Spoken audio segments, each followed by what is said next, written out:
కాని ఊరిలో ఒక అమ్మాయి 1,00,000 రూపాయలు కట్టిందంటే దొంగతనమైనా చేసుండాలి, లేక సిగ్గుమాలిన పని ఏదైనా చేసుండాలి. చెప్పు, ఏం చేసి సంపాదించావో? విశ్వనాథ్ గారి కూతురు ఇంకా అంతకు దిగజారలేదు, కానీ దొంగతనం మాత్రం చేస్తుంది. మాట్లాడరే మత్తయ్య, అడుగుతానన్నారు కడుగుతానన్నారు, గొంతు పెగలదే. దౌర్భాగ్యురాలా, ఏ పాపం చేసావని ఇంతలా హింస పెడుతున్నావు? దండం పెడుతున్నామ్మా, నేను డబ్బు తేలేదమ్మా. పాపిస్తుదానా, ఇంకా ఇందుకే బుకాయిస్తావు? కళ్ళ ముందు కనబడుతుంటే మమ్మల్ని ఇంతలా ఆడిపోసుకుంటున్నా నిన్ను ఆ దేవుడు కూడా క్షమించడే, క్షమించడు.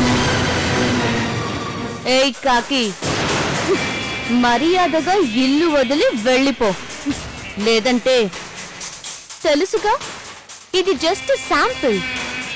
కాన్సంట్రేట్ చేశానంటే కాటిలో ఉంటా. 20 ఏళ్లుగా నమ్మిన నా తమ్ముడు నా నమ్మకం వమ్ము చేశాడేంటా అని ఆలోచించానే తప్ప, ప్రేమ కోసం నమ్మకాన్నే పోగొట్టుకోవడానికి తెగించిన నీ మనసు అర్చన కోసం ఎంత ఆరాటపడుతుందో అర్థం చేసుకోలేకపోయాను. అందుకే ఆవేశపడ్డాను.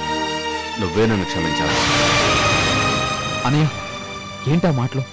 అవును, నా ఊహం దాటిపోయావు. నువ్వు అర్చన్ని ఇష్టపడుతున్నావు అనుకున్నాను, ప్రేమిస్తున్నావు అనుకున్నాను.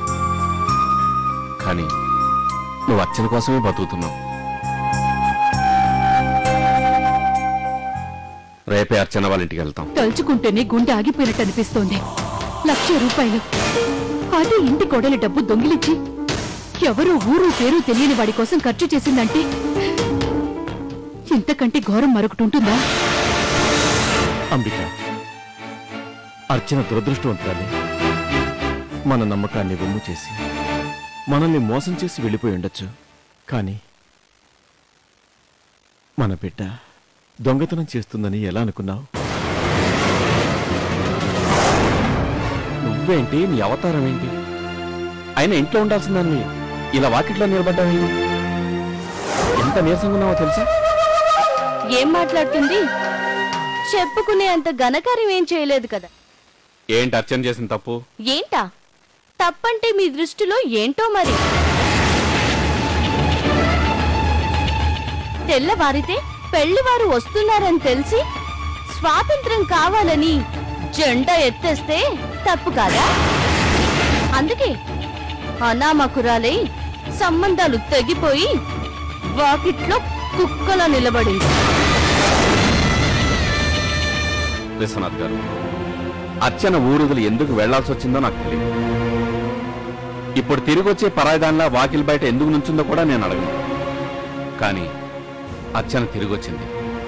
అర్చన వెళ్ళిన దగ్గర నుంచి ఈ క్షణం వరకు నా తమ్ముడు అర్చన ఆలోచనలోనే గడుపుతున్నాడు.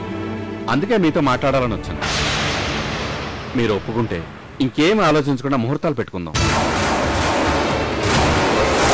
నీకు ఎవరితో సంబంధం లేకపోవచ్చు, కానీ నా పెద్ద కూతురుతో నాకు సంబంధం లేదు.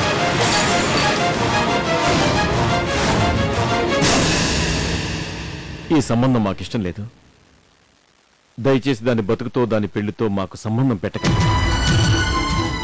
మమ్మల్ని ఇబ్బంది పెట్టకండి. అదేంటండి అలా అంటారు? ఇంత జరిగాక కూడా ఏరికోరి మీ సంబంధమే కావాలని వచ్చాం. ఒక్కసారి ఆలోచించండి. మనిషికో మాట, గొడ్డుకో దెబ్బ అన్నారు.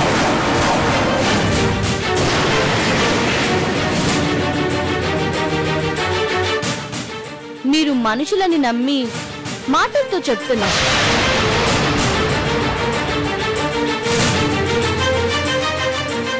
అయినా మీకు అర్థం కాలేదా?